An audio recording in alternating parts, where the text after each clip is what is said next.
What famous person has done something incredibly heinous, but has often been overlooked? Steven Tyler got custody of his 14-year-old girlfriend so she could go on tour with Aerosmith and be together. Her parents consented. Karl Malone, ex-NBA player, impregnated a 13-year-old girl while he was 20 in college. Did not have a relationship with the kid. His son Demetrius later grew up to play in the NFL Wiki article.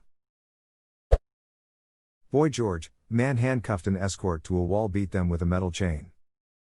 This is what I was going to come in and add. It goes beyond that, too. He had the guy chained to the wall and was about to sexually torture him with objects, but the guy managed to break free and escape. This wasn't rough play, it was attempted straight up Gacy shit. He was just incompetent at it and got a slap on the wrist. Marcos Alonso from Chelsea killed a 19-year-old while drunk driving and got off with a $61,000 fine. His salary per week is $110,000. Don't drink and drive. Also, don't get into a car when you know the driver is drunk. Friends don't let friends drive drunk.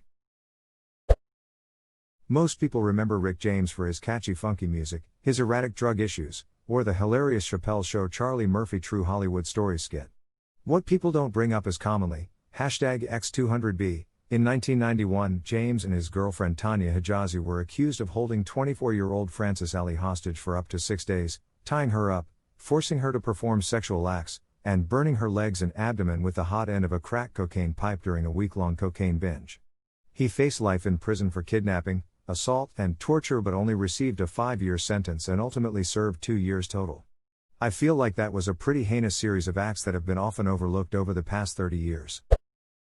Steven Seagal is a serial rapist and a fraud. I recommend the Behind the Bastards podcast episode about him. Literally anything Chris Brown has ever done fits here.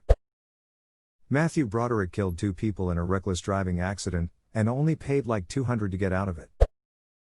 Chris Benoit is more known for the circumstances of his death. Long story short, he's a wrestler, received too much chair shots to the head in his career, developed the brain of a 80-plus-year-old man at barely 40, had a breakdown and killed his wife, his son and then himself. Once they learned this, WWE tried to basically bury him and act like he never existed, despite the fact that he was an enormous main eventer back then. Everyone is aware of this, and it's often debated whether Benoit is a victim or not. But then you have Jimmy Snuka over there who killed his girlfriend in cold blood for seemingly no reasons, and this motherducker is in the Hall of Fame and no one seems to care. Benoit's legacy is so complicated as a lifelong wrestling fan. When I was a kid, Benoit was just so goddamn cool. He was amazing to watch. I think about the regard he would be held in if not for his what both happened to him, and what he did to his family. But there is more to add to what you said. WWE also unpersoned his son David. After the events of 2007, the only people from WWE that stayed in contact with him were Chris Jericho and Chavo Guerrero Jr. Everyone else just stayed quiet. If you have not watched Vice's Dark Side of the Ring, it is the single best wrestling documentary ever created. The whole show is worth the watch, but the 2-part on Chris Benoit is particularly important. It is heartbreaking, but it ends with a much-needed ray of absolute love, happiness, and kindness. But there is more to add to what you said. WWE also unpersoned his son David. After the events of 2007, the only people from WWE that stayed in contact with him were Chris Jericho and Chavo Guerrero Jr. Everyone else just stayed quiet. It's also a shame his wife, Nancy, who was an amazing valet and great promoter, can't even get her dues as a pioneer for women in the WooQ because she happens to be one of the victims in this case. I remember watching her as a little girl and thinking she was so strong and fierce, as a woman. I wanted to be just as confident as her. It's a shame that they just pretend like she never existed. Her sister talks about this as one of the biggest things that bothers her. With the decision to bury Chris, they buried her sister as well. If you are curious to learn more about women, her sister came on Chris Jericho's podcast for an amazing talk about everything. Till all celebs are terrible drivers. Edit. Wow.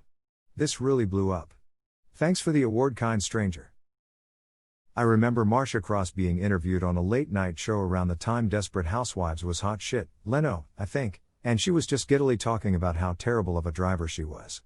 I think I remember her saying something along the lines of cars just being like bumper cars and, if you hit something, you just back up and move on with your day. I'm like, bitch. That's called a hit and run and it's ducking illegal. Remember the Panama Papers? Yeah, they are still doing it. There's no consequence, why would they stop doing it? Drake was on stage confirming the girl he was kissing and touching was underage. He kept going. Rody here. I worked a Nelly show a year or so back, and he had the girls come up on stage, dance contest the whole thing. The winner gets to stay on stage while Nelly sings a song to her, and he's just about to start with the whole bump and grind thing before he stops like yo I'ma need to see some id. He reads the driver's license, yells out 15. And jumps back about 10 feet. Has his road crew bring out a chair, tells her you just sit right there, I'ma sing you a completely different song from Way the Duck over here, I don't need a warrant. Appropriate reaction. Coco Chanel was a big supporter of the Nazi Party. Coco Chanel was a member, not just a supporter, and went into hiding following the war before re-emerging later to rebuild her empire. She also fired her entire staff when they demanded worker rights. No one talks about this ever. Jimmy Page, Led Zeppelin's guitarist, had a 14-year-old girlfriend, and he knew exactly what he was doing. Most rock stars from the 70s lol. The majority of them were basically pedophiles. Ted Nugent wrote songs about having sex with underage girls. One 13-year-old girl wound up with both David Bowie and Jimmy Page. It's insane how much they got away with. One of Kiss' songs, Christine 16, has this line, I don't usually say things like this to girls your age, but when I saw you coming out of school that day I knew, I've got to have you. I've got to have you. Literally sounding like a pervert who spends all day creeping around the high school. Brendan Small and Tommy Blocha lampooned this in their show, Metalocalypse. Had a washed-up 80s glam rock star who was famous for a song about a 14-year-old. Salman Khan, the Indian actor, not the Khan Academy gentleman, killed one person and injured 4 other homeless people sleeping on the streets after his car crashed into them. He has also been accused for poaching black bucks, chinkara etc. In addition to this, he has also harassed a well-known actress after they broke up. Every time a lower court convicts him, he appeals to a higher court granting him a bail. Duck him. Fuck that bastard. Hashtag X200B, edit, to avoid misunderstanding with a gentleman of the same name. Really hope you're talking about the Bollywood actor and not the Khan Academy guy because I ducking love that guy. Don't worry, he's talking about the actor. In the early 90s, Tom and Roseanne Barr Arnold financed a large-scale meth operation in southeast Iowa that ran through Tom's brother-in-law's horse breeding operation. This one doesn't get a lot of publicity, but to the locals, it's just a known fact.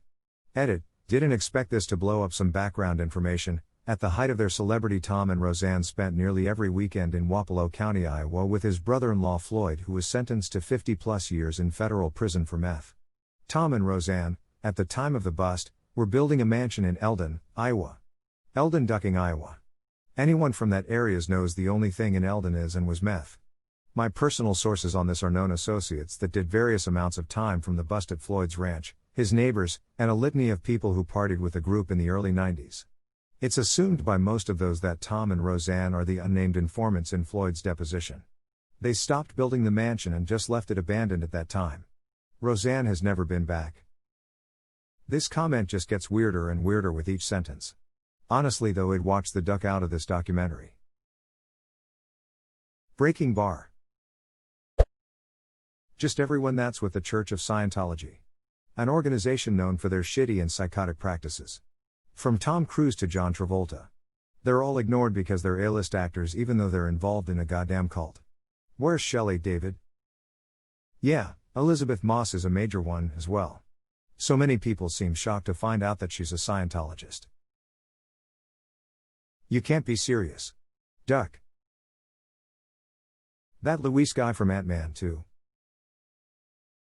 Hold up, Michael P. is a Scientologist. Yep.